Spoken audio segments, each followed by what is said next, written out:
नमस्कार दोस्तों, welcome again. हमारी पॉलिटी की रिवीजन सीरीज में आपका स्वागत है। और ये है हमारी पार्ट 9, 10, 11 जो लास्ट चल रहा है, उसमें अभी हम ये चैप्टर देख रहे हैं, right and liabilities of the government. इससे पहले भी have covered part 1 to 8 and environment की सीरीज हम कंप्लीट कर चुके हैं। My name is doctor Amit. I have given UPSC mains 5 times and interview 3 times, and I qualified Haryana Civil Services Examination of 2019. So let us start. देखिए, rights and liabilities of government क्या है, government के क्या तो अधिकार हैं और किन किन मुद्दों में गवर्नमेंट को हम लायबल कर सकते हैं।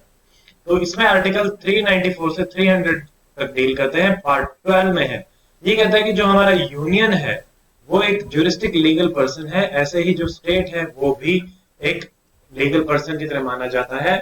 हरियाणा लीगल नहीं है, स्टेट ऑफ हरियाणा एक लीगल एंटिटी हो जाएगा। यूनियन आपका इंडिया, यूनियन ऑफ इंडिया एक लीगल है, ठीक, गवर्नमेंट लीगल नहीं है।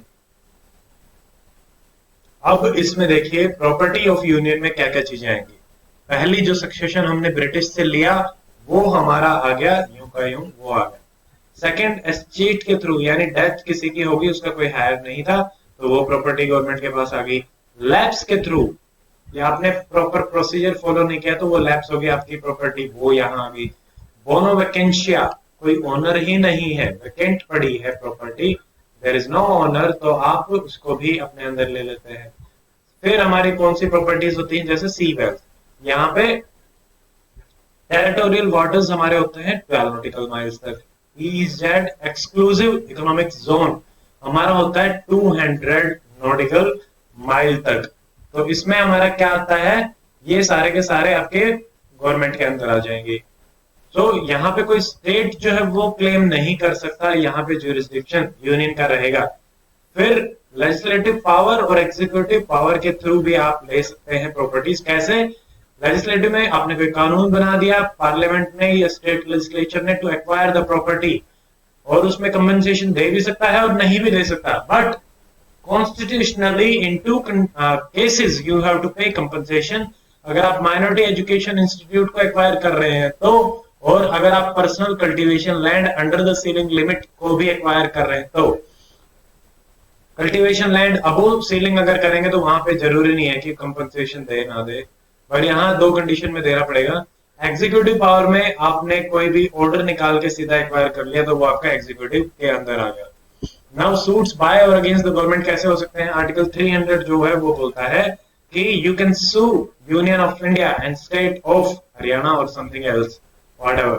तो ऐसे आप उसको सू कर सकते हो। गवर्नमेंट जो होती है हमारी लीगल एंटिटी नहीं होती, एंटिटी हमारी लीगल एंटिटी यूनियन या स्टेट होते हैं, तो गवर्नमेंट को आप सू नहीं कर सकते कभी भी, ठीक है।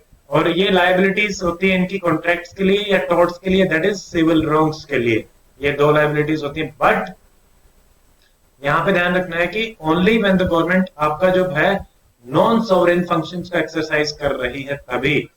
अगर सॉवरेन फंक्शंस को एक्सरसाइज कर रही है गवर्नमेंट तब आप उसको सू नहीं कर सकते, वो गवर्नमेंट के काम है, वो उसको करने ही करने पड़ेंगे, ठीक है।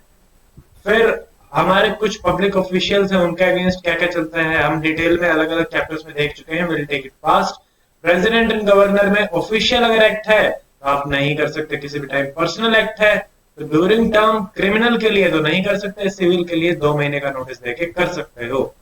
मिनिस्टर्स जो हैं उनको कॉन्स्टिट्यूशनल कोई इम्यूनिटी नहीं दी गई है, बट वो साइन ही नहीं करते, साइन तो आपके ISI करते हैं, तो ऑफिसर्स करते हैं ना, तो वो लायबल ही नहीं है। जुडिशियल जो है they enjoy immunity, you can not sue them under judicial officer protection act 1850। ऐसे ही सिविल सर्वेंट्स जो होते हैं उनको पर्सनल ऑफिशियल कॉन्ट्रैक्ट्स के थ्रू पर्सनल इम्यूनिटी होती है, बट इफ अगर वो रूल को फॉलो नहीं करते तो वो लायबल रहेंगे।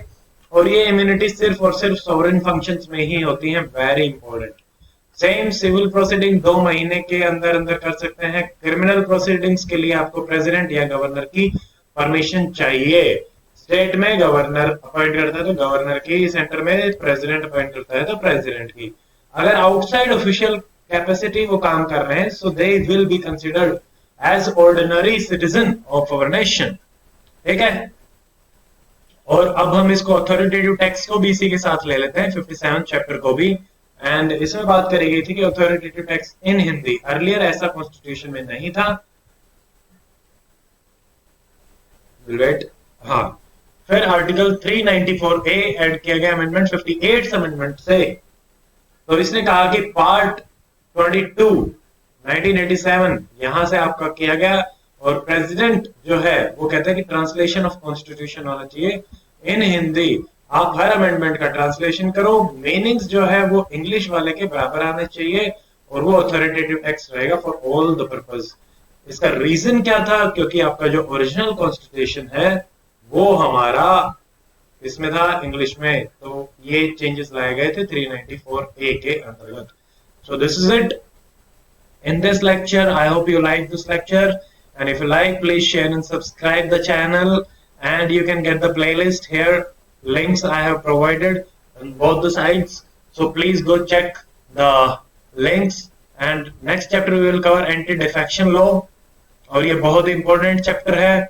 So see you in the next video. Till then, stay fit, stay healthy. Goodbye. Jai Hind.